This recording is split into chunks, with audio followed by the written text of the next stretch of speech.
আসসালামু আলাইকুম। Homemade food by আফরাস মামি সবাইকে স্বাগতম। আজকে আমি তেল কই রেসিপিটি সবার সাথে শেয়ার করব। কই মাছগুলো ভালোভাবে পরিষ্কার করে নিয়ে এর মধ্যে লবণ, হলুদ, শুকনা মরিচ গুঁড়ো, তেল দিয়ে ভালোভাবে ম্যারিনেট করে কিছুক্ষণ রেখে দিতে হবে।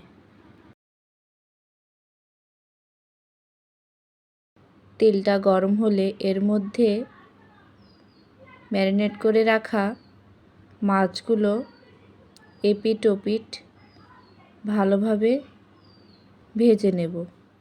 ভাজা হয়ে গেলে মাছগুলো উঠিয়ে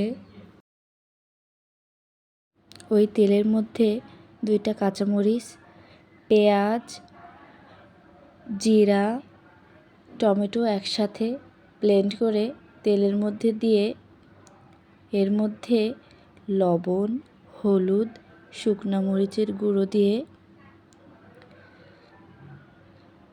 পানি দিয়ে কিছুক্ষণ কষিয়ে নেব। কষানো হয়ে গেলে গ্রেভির মধ্যে পানি দিয়ে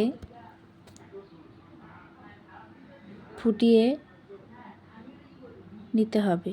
পানি ফুটে গেলে এর মধ্যে ভেজে রাখা মাছগুলো দিয়ে দিতে হবে। মাছ রান্না হয়ে গেলে ধনিয়া পাতা কুচি করে মাছের উপর ছড়িয়ে দিতে হবে। শেষে জিরা গুঁড়া দিয়ে পরিবেশন করুন।